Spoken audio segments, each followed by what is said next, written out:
Shalom dan puji Tuhan saudara atas kebaikan Tuhan pada kita. Pagi ini kita boleh bersama-sama lagi di dalam merenungkan atau mendengarkan renungan pagi yang bertajuk Selidiki Kebenaran dengan Sungguh-sungguh. Untuk memulai saudara, mari kita tunduk kepala dan kita berdoa. Bapa Surgawi, terima kasih menyertai kami di dalam mendengarkan dan pelajari firman Tuhan. Dalam nama Yesus kami berdoa. Amin. Firman Tuhan di dalam buku Kisah Para Rasul 17 ayat 11 mengatakan, orang-orang Yahudi di kota itu lebih terbuka hatinya daripada orang-orang Yahudi di Tesalonika, karena mereka menerima firman itu dengan segala kerelaan hati. Dan setiap hari mereka menyelidiki kitab suci untuk mengetahui apakah semuanya itu benar demikian.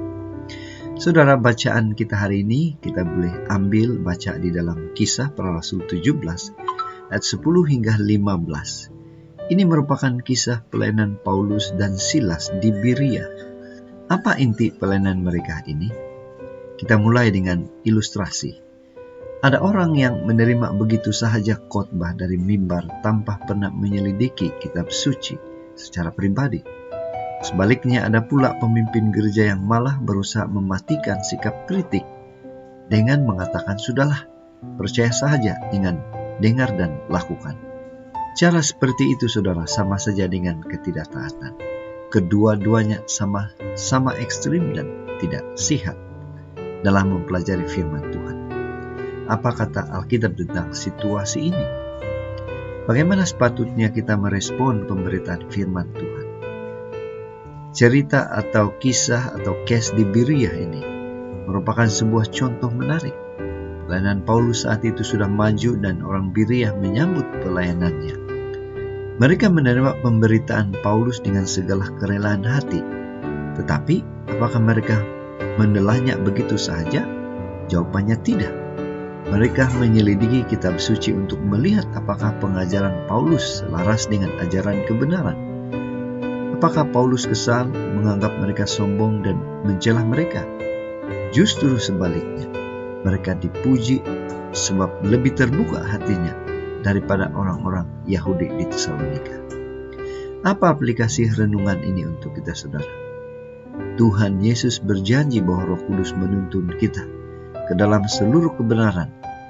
Marilah kita mengandalkan pertolongannya dalam memahami firman-Nya, baik ketika mendalami kitab suci secara pribadi maupun ketika menyimak khotbah atau pengajaran seseorang. Dan selanjutnya, mari kita meminta Roh Kudus untuk memberikan hikmat untuk merespon firman tersebut dalam hidup harian kita. Dengan demikian, kita akan sungguh-sungguh bertumbuh dalam kebenaran dan pengenalan akan Tuhan. Jadi saudara, pada pagi ini saya mengajak kita untuk mari kita mengingatkan diri kita kembali bahwa kita tidak dapat memahami kebenaran dengan hanya percaya, melainkan mengandalkan pertolongan Roh Kudus dan melakukan dengan sungguh-sungguh menyelidiki firman Tuhan.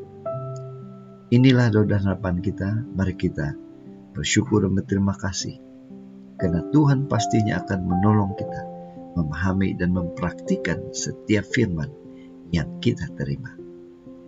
Mari tetap setia, tetap semangat, tetap positif untuk terus menyelidiki firman Tuhan dengan mengandalkan dengan pimpinan Roh Kudus.